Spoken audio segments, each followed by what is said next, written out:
کی ملاقات ایران کی ٹاپ لیڈرشپ سے ہو رہی ہے اور افغانستان کے حوالے سے ایک علاقائی حل ڈھونڈا جا رہا ہے۔ حال ہی میں امریکہ کے نئے صدر جو بائیڈن نے 11 ستمبر تک امریکی فوجیوں کے انخلاء کا اعلان کر دیا ہے اور سب کو حیران بھی کر دیا ہے، اور خطے میں تمام ممالک کو کہا ہے کہ افغانستان میں حل کے لیے اپنا کردار ادا کریں۔ And we'll ask other countries in the region to do more to support Afghanistan, especially Pakistan, as well as Russia, China, India, and Turkey. امریکہ کی یہ طویل ترین جنگ تھی اور اس سال امریکی افواج کو افغانستان میں 20 سال ہو جائیں گے۔ حال ہی میں ایرانی وزیر خارجہ جواد ظریف نے کہا کہ طالبان کو بدلنا ہوگا اور جمہوری رویے اپنانے ہوں گے، چونکہ افغانستان اب 2001 کا افغانستان نہیں رہا۔ ماضی کی طرح کتنے افغان مہاجرین اب پاکستان کا رخ کریں گے؟ افغانستان میں طالبان کے اقتدار میں آنے سے پاکستان میں دہشت گردی پھر سر اٹھائے گی کیا؟ انہی سوالات کے ساتھ ہم نے جواب ڈھونڈنے کے لیے بلایا ہے رحیم اللہ یوسف زئی کو، جو تجزیہ کار ہیں اور کالم نگار ہیں۔ وہ افغان اور طالبان امور کے ماہر ہیں، کسی بھی تعارف کے محتاج نہیں۔ زاہد حسین صاحب نے بھی ہمیں جوائن کیا ہے، کالم نگار ہیں اور مصنف ہیں، اور انہوں نے حال ہی میں اپنی ایک کتاب شائع کی ہے جس کا عنوان ہے اور نام ہے no one war the paradox of US Pakistan relations in Afghanistan shadow. آپ دونوں کا بہت بہت شکریہ۔ رحیم اللہ صاحب، سب سے پہلے آپ کی جانب آؤں گی۔ اس وقت پاکستان کے وزیر خارجہ جو ہیں وہ ایران کے اندر ہیں، کیا حل نکالنے گئے ہیں ایران سے؟ جب ہم ان پوچھتے ہیں تو ایک آپ سمجھ لیں روایتی قسم کا جواب آ جاتا ہے، فارمل قسم کا، مگر اصل میں ایران اور پاکستان کن نکات کے اوپر کام کرے گا یہ انشور کرنے کے لیے کہ افغانستان میں ایک امن امان آئے؟ ایران سے پہلے ہمارے افغانستان کے مسئلے کے اوپر کافی اختلافات رہے، خاص طور پہ جب طالبان کی حکومت تھی اور وہاں پہ 8 ایرانی سفارتکار مارے گئے تھے، اور پھر یہاں تک کہ جنگ کی نوبت تقریباً آ گئی تھی ایران کی اور طالبان کے افغانستان کی، لیکن اچھا ہوا کہ وہ جنگ نہیں ہوئی۔ ابھی آج کل جو حالات ہیں اس وقت پاکستان اور ایران کی پالیسی افغانستان کے حوالے سے کافی اس میں مشترکہ چیزیں ہیں،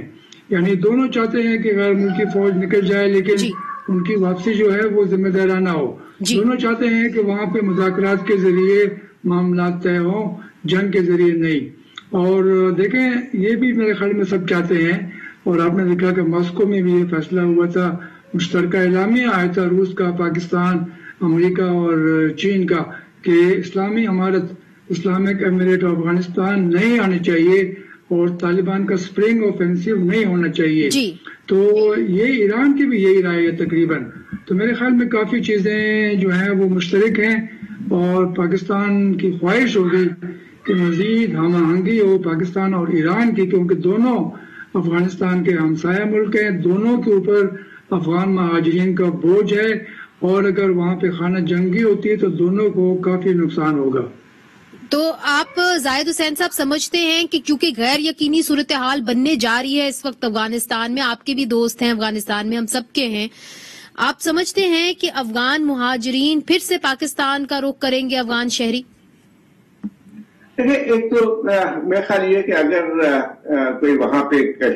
جو کہتے ہیں کہ نیا راؤنڈ سول وار کا اگر شروع ہوتا ہے جس میں تو پھر یقیناً ہم یہ کہہ سکتے ہیں کہ پھر پاکستان پہ دباؤ پڑے گا، کیونکہ ایک لحاظ تاریخی طور پہ بھی اور جو ہم دیکھتے ہیں کہ جو کچھ واقعات افغانستان میں ہوتے ہیں اس کا براہ راست پاکستان پہ بھی اثر پڑتا ہے، اور جب وہاں پہ صورتحال خراب ہوتی ہے تو پہلا جو چیز ہوتی ہے وہاں پہ دباؤ جو پڑتا ہے پاکستان میں وہ ریفیوجیز کا ہے، اور یہ خدشات موجود رہتے ہیں اگر حالات خراب ہوتے ہیں افغانستان پہ مزید۔ دوسری ایک اور بات یہ آتی ہے کہ جہاں پہ آپ نے ایران اور پاکستان کی بات کی، دیکھیں ایک چیز بہت صاف ہے کہ پاکستان کے جو افغانستان کی جو مسئلہ رہا ہے پچھلے کئی مطلب دہائیوں سے، اس میں یہ کئی واضح طور پہ کہا جا سکتا ہے کہ جو افغانستان میں جو بھی ایک لحاظ سے کانفلکٹ رہا ہے، کرائسس رہا ہے، اس میں صرف افغانستان کا ڈومیسٹک وہ نہیں ہوتا ہے بلکہ اس میں بہت بڑا عنصر بیرونی بھی ہوتا ہے۔ ہم پہلے سے دیکھتے ہیں 80 کی دہائی سے لے کے اب تک، تو اس میں جو آپ کے نیبرنگ کنٹریز ہیں یا سراؤنڈنگ کنٹریز ہیں ان کا بہت زیادہ عمل دخل ہوتا ہے، خاص طور پہ دیکھیں ہم پاکستان تو ڈیپلی انوالو رہا ہے، لیکن اس کے بعد دوسرے جو ملک ہیں جو سب سے زیادہ جو ہے افغان مسئلے پہ رہا ہے جس کا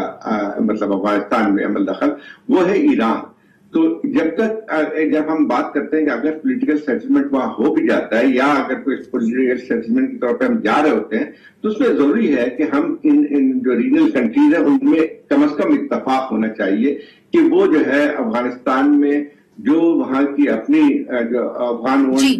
رہتی اس کی ایک لحاظ سے سینکٹی ہو۔ میں سمجھتا ہوں کہ ایران اور پاکستان میں اگر ہمآہنگی ہوتی ہے تو اس سے بہت بڑا ایک کردار ہوگا، اور اس کا براہ راست اثر آپ کہہ رہے ہیں افغانستان پہ پڑے گا۔